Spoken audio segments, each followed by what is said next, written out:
welcome back to part 10. I hope this finds you on a good day for yourselves, as much as it's a good day for me, because it's one of my days off. Just go around, sell all my stuff, and then see what I can and should upgrade.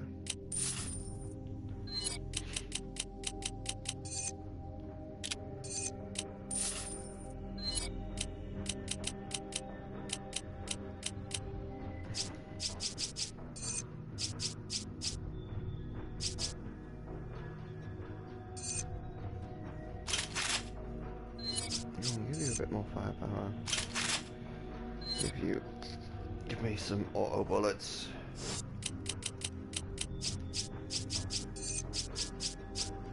Give me some more bullets there. I don't have enough money.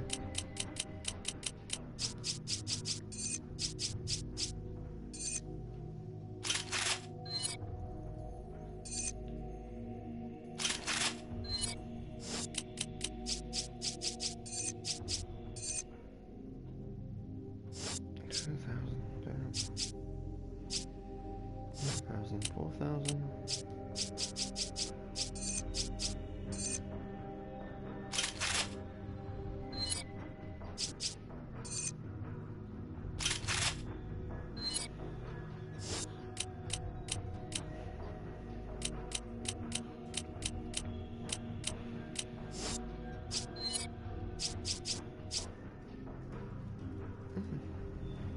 A new pistol.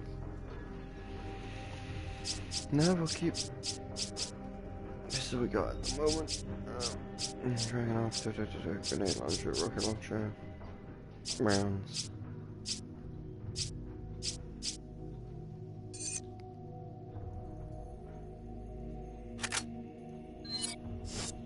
Let's buy some flash rounds here. They go in cheap.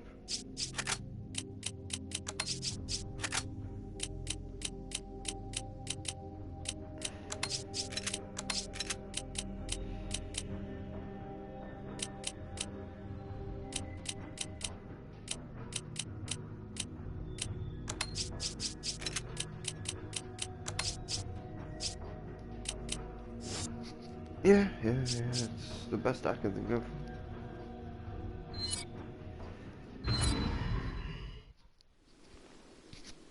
I wonder if this is what Irving meant by answers. Not sure, but obviously there's a connection here with Umbrella, and that's never a good sign. We can worry about this later. First, we need to find out about Jill. You're right. Let's see what we can dig up.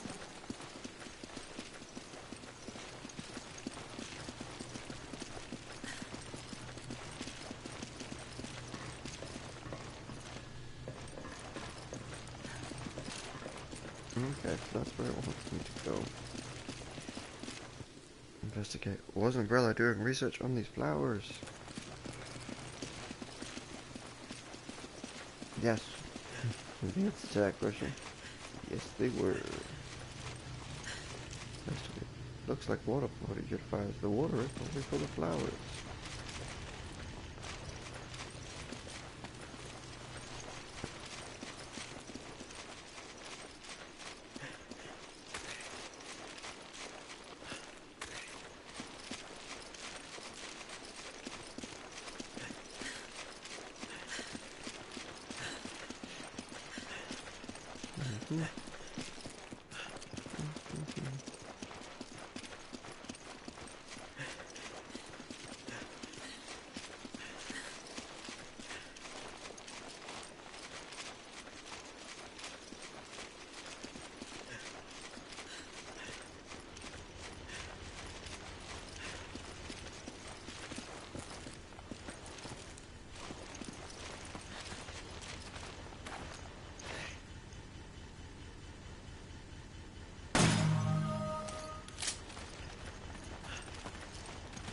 Investigate.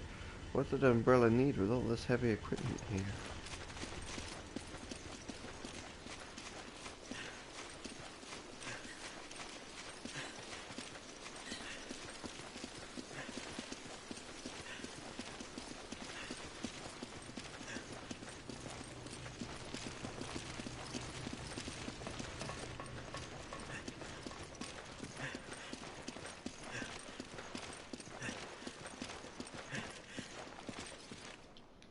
Read document.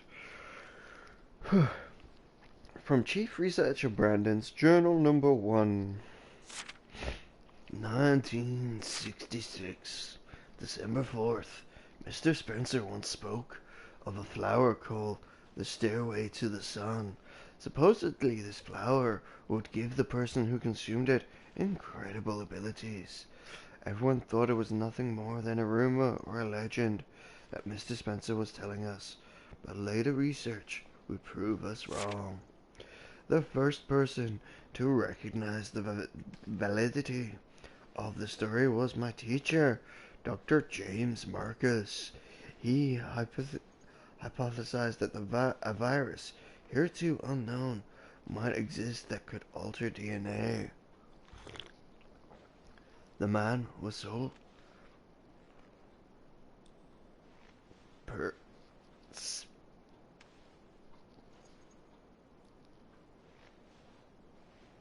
persuspicious? Yes, persuspicious? That's a long word. Like, damn. But his hypothesis turned out to be correct. The virus discovered in the flower was labeled progenitor. For 3 months in Africa, we worked diligently, fretting over results, and starved of attacks from the Nepeta. After such time, our efforts were finally rewarded. Even Dr. Marcus, who until yesterday looked exhausted, was in good spirits. He wanted to return home as soon as possible to delve deeper into his research. I feel the same way. I want to learn the secrets of this progenitor virus as soon as possible. 1967, February 12th. We've hit the metaphorical brick wall. We brought the progenitor flower back from Africa and attempted to cultivate it here. The initial culture samples of the progenitor virus have not shown the DNA altering characteristic. We cultivated the flower to mass produce the progenitor virus. At first, everything proceeded smoothly. The plants were strong and grew quickly. In a short amount of time, they flowered. But here's when a major problem surfaced. The flowers did not contain the progenitor virus. Perhaps the environment in which they're grown triggers the development of the virus. This matter must be investigated further.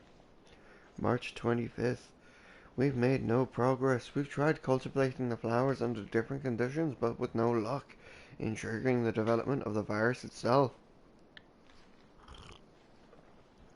Thus far, we've tried changing the soil, water, temperature, and light exposure, all with no success. I got into a heated debate with Dr. Marcus about the direction the research was taking. During the debate, Mr. Spencer interjected some foolhardy notion of starting a company. Without the progenitor virus, there's no point in starting a company. Does he not see that? It's all pointless.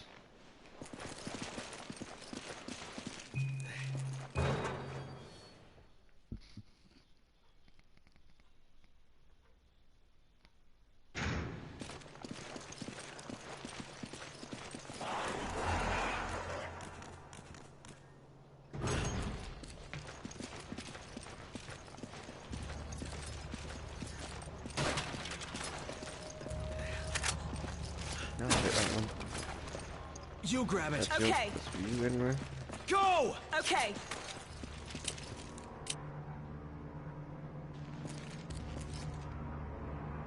Come on! Roger. Telegram from James Marcus. T-Virus development and success. January 13th, 1978. James Marcus. A shelf of files and sketches. Nothing useful here.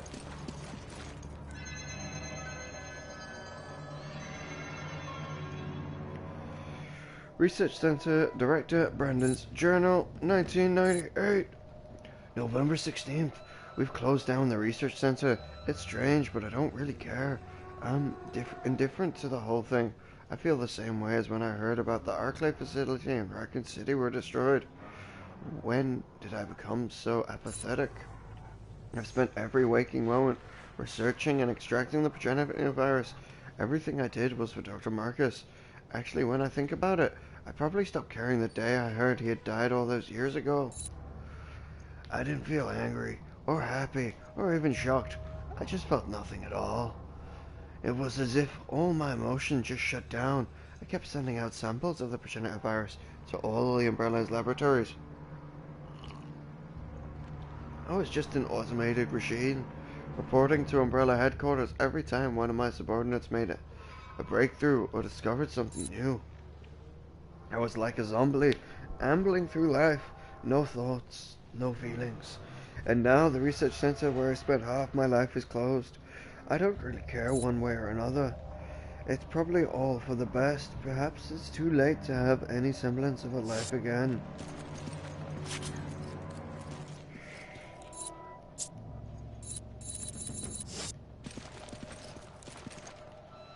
Research from Chief Researcher Brandon's Journal number 2, 1968, April 15.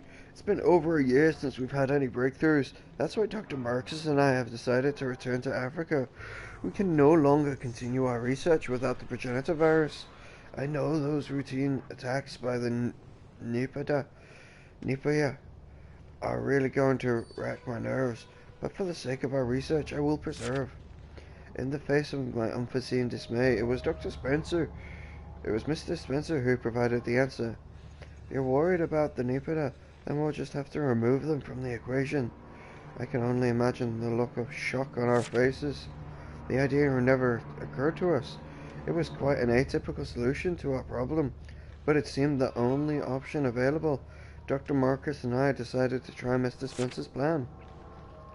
August 19th. Finally, some good news. We learned that they were able to chase the Nepaya off their lands. The land we acquired only amounts to half of those underground ruins, but if it includes the area where the progenitor flowers grow, then there should be no issue. Mr. Spencer said that he plans to construct research facilities at the site, which will expedite our research into the virus. We hastily made our preparations to depart for Africa, but Mr. Spencer requested that Dr. Marcus stay in Raccoon City to take over the training center. We were initially taken aback by this request, but as soon as we realized it was the logical course of action, Dr. Marcus needs a calm environment to properly conduct his research. If he were in Africa, there would be no proper facility for him to use at this time. I just hope that Africa research facilities get built soon. So I will now go alone to Africa and send back my samples of the progenitor virus to Dr. Marcus. Both Dr. Marcus and Mr. Spencer agree this is the best course of action. I have to start making preparations to go. I have a feeling I'm pretty busy starting tomorrow. September 29th. I've been in Africa for 2 weeks now.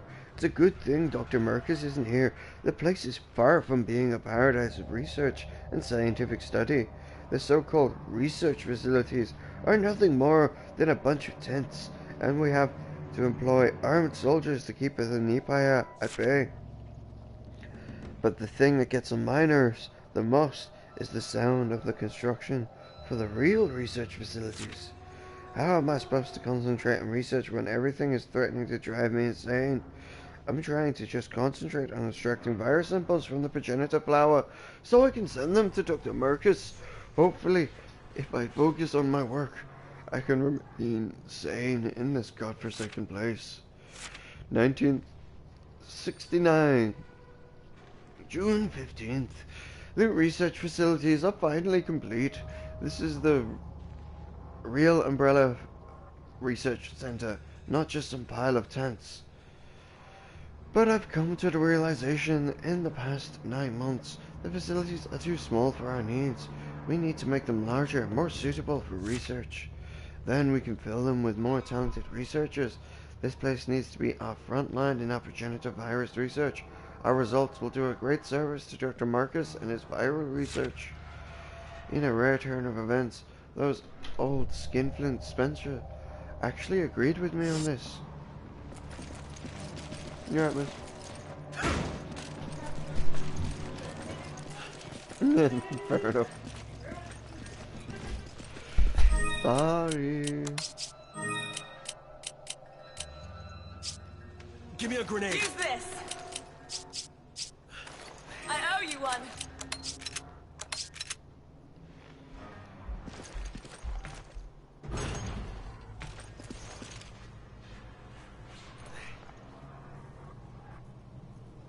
I don't know how, but they could be using them to produce biological weapons. This is the facility from the picture, no doubt about it. We're finally getting somewhere.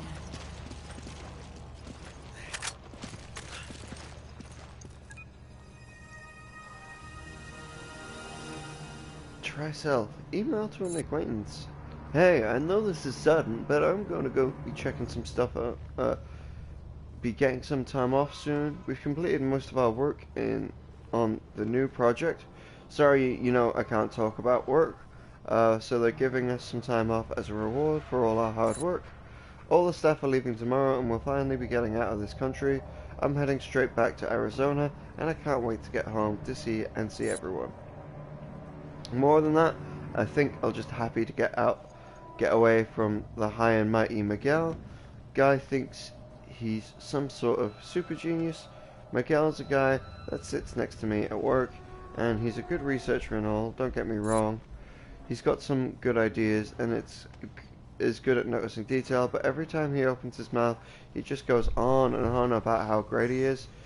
You can't even begin to imagine what torture it is to hear day in and day out. I wish we made a sedative I could give him. But forget all that. What matters is I should be back home within the next few days. When I get back, I'll give you a call. We gotta go out and get smashed. I could use the break. Talk to you soon, Ryan. No. Well, I have an inkling that things didn't go so well for Ryan.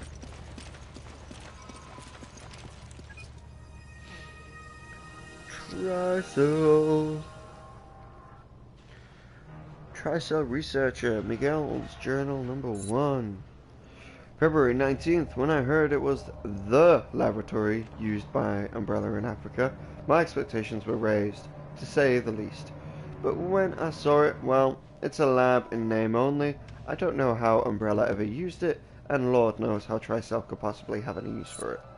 The place was abandoned long ago, so there's nothing, there's nothing there of any value to us. Not one piece of lab equipment remains, at the least, nothing that still works. I can't say I'm surprised because I half expected this. Anyway, the important thing is the progenitor virus. If we didn't need that virus for our research, there would have been no need to come to this rundown Umbrella facility anyway. We already have the samples of the T virus and the G virus, the T Veronica virus, and even Last Plagueis parasite. We have everything we need for our research. We just didn't have the damn progenitor virus, but we finally got our hands on it. Hopefully this will give that much needed breakthrough in our research. I can't wait to start working on it. March 7th.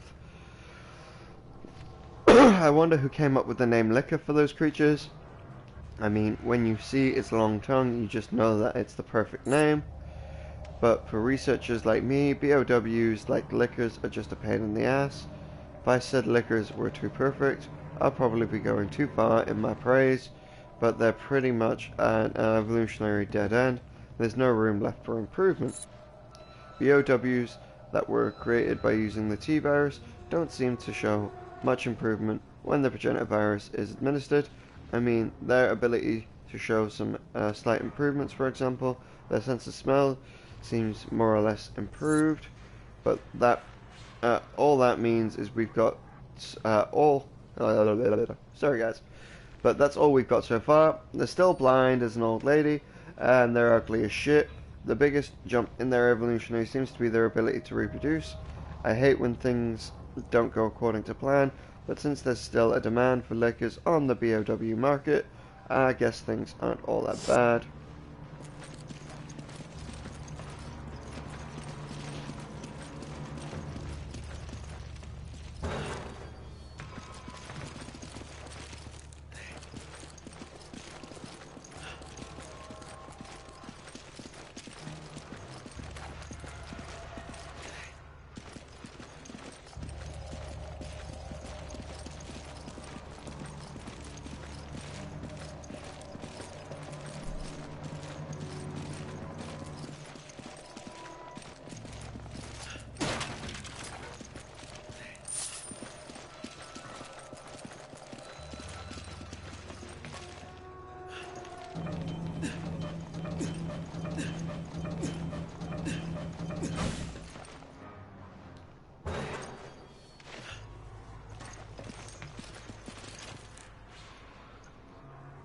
Looks like it was torn apart by an animal, and not in a good way.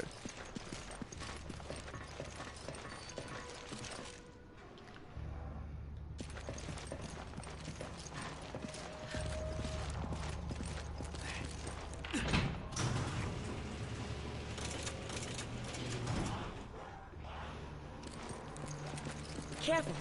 I saw something.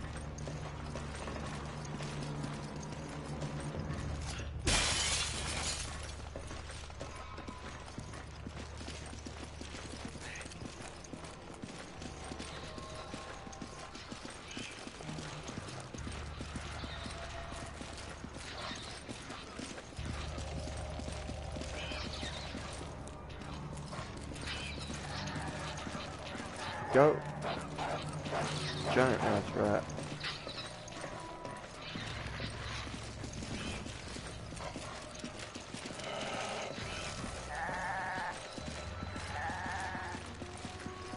Dog, goat, sheep.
Give me a grenade. Take this! Thanks for the help.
So this is the monitor room. All the monitors are offline though.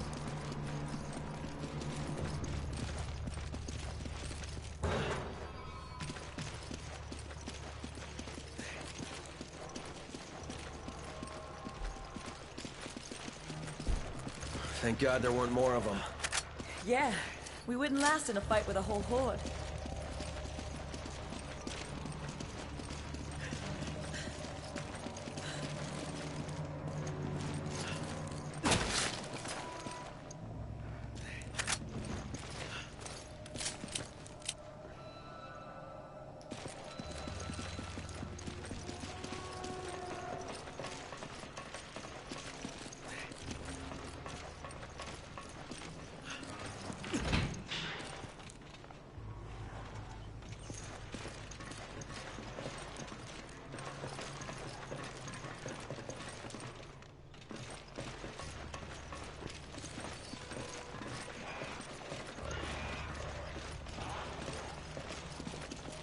Roger.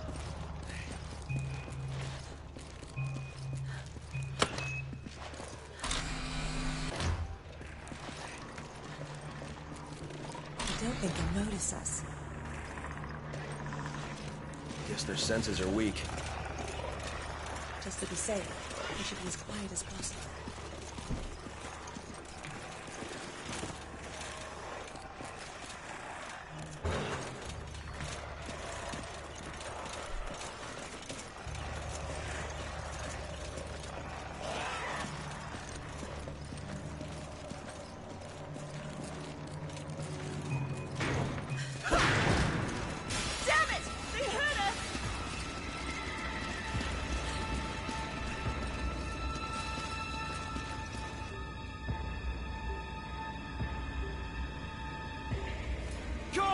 Okay.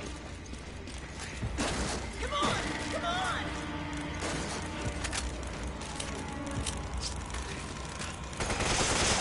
I need your help! I owe you one. Help me out here.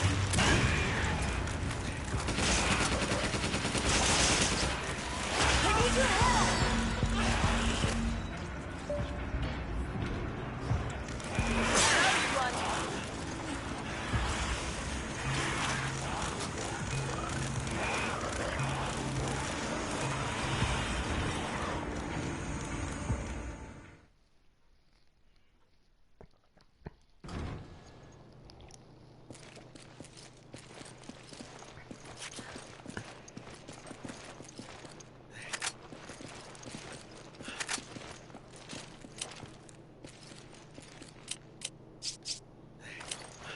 One. I need ammo. Use this.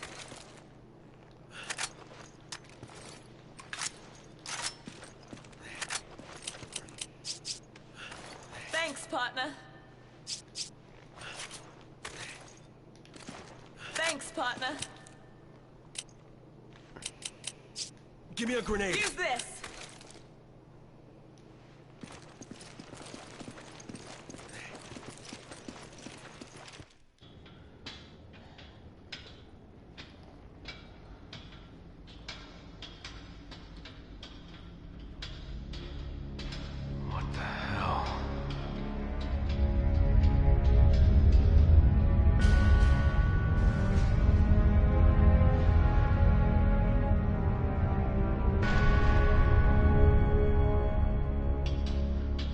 Pictures too.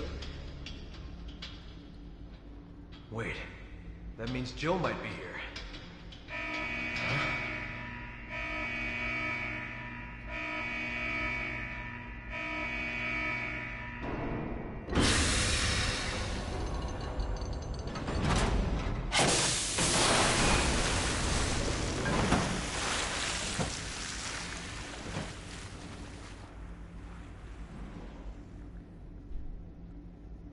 What have they done?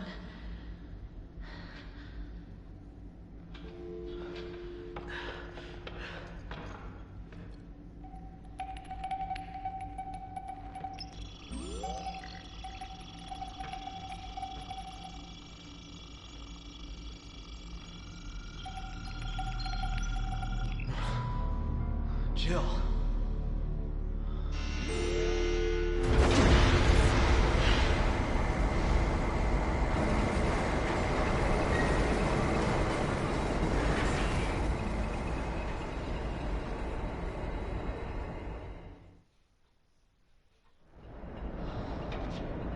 So many.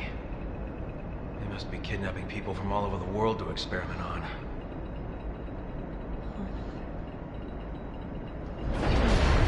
It stopped.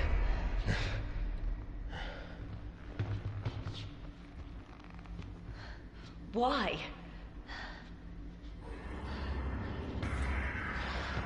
Well, that's why.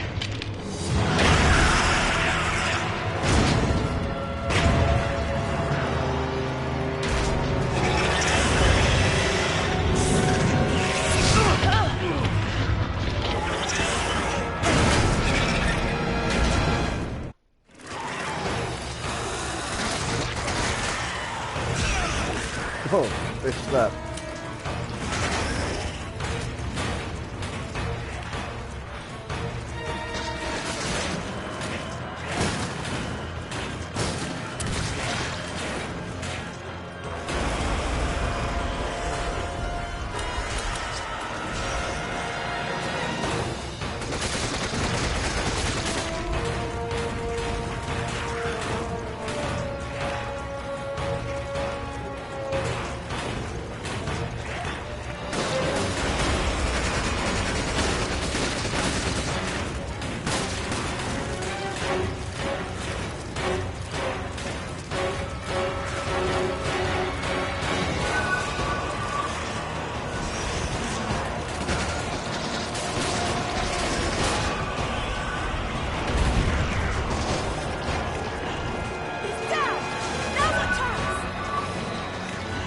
this.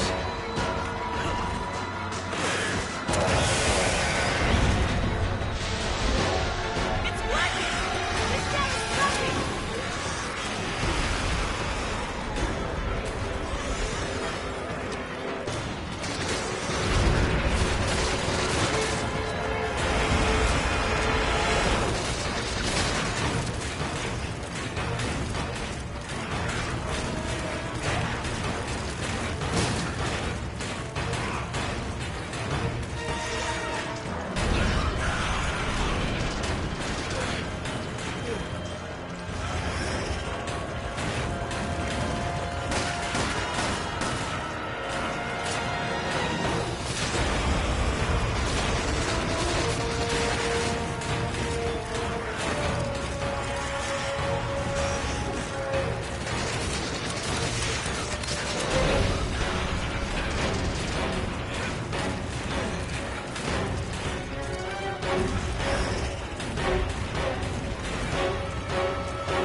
is she? Mr. Redfield, how nice to finally make your acquaintance. Who the hell are you? Excelligiona. She works for Tricell, Nice. You've done your homework. an officer in the Global Pharmaceutical Consortium. Why? As if I need to explain myself to you. Although, weren't you two given orders to retreat? So it was you. Where is Jill? Jill, even if I did know, you think I would tell you? Cut the crap. Tell me where she is. As soon as you two are done with your little vigilante mission, you should leave. There's nothing here worth throwing your lives away for. She's lying. She knows something. It's time we get some answers.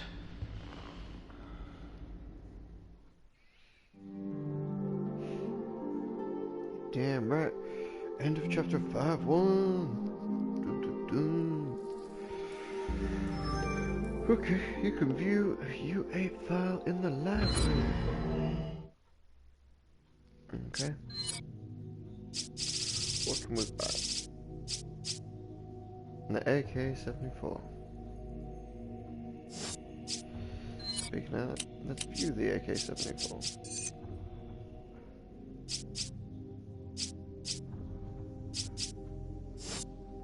Okay.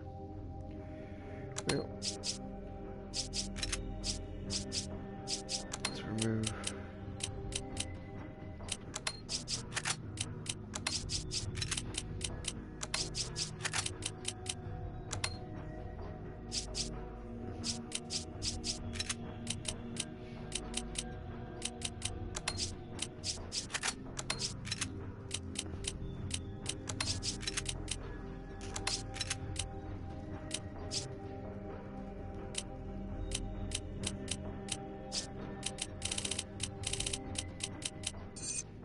One Lionheart.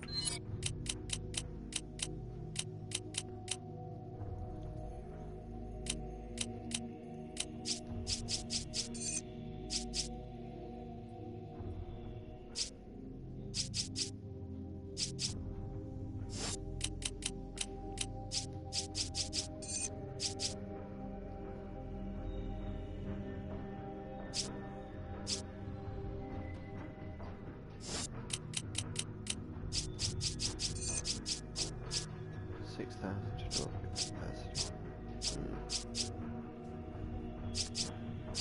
3,000 total damage. Decisions, guys.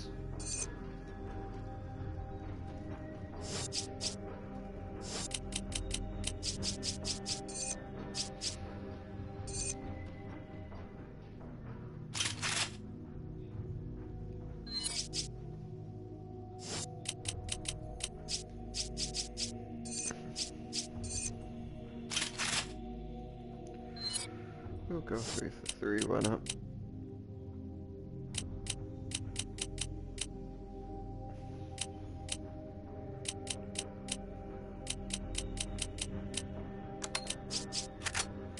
Change that around. Yep. What else does it want me to buy? What else is new?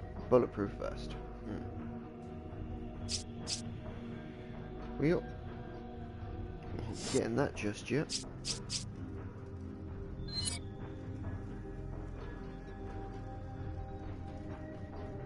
Alright, well, again, little symbol on your right is my thumbnail. Click that to subscribe. On your left is the next video, or what YouTube thinks is the best video for you. And then below that is the playlist. Hope you guys have enjoyed this part. We'll have the next part out soon, but first I need to do other things with my day.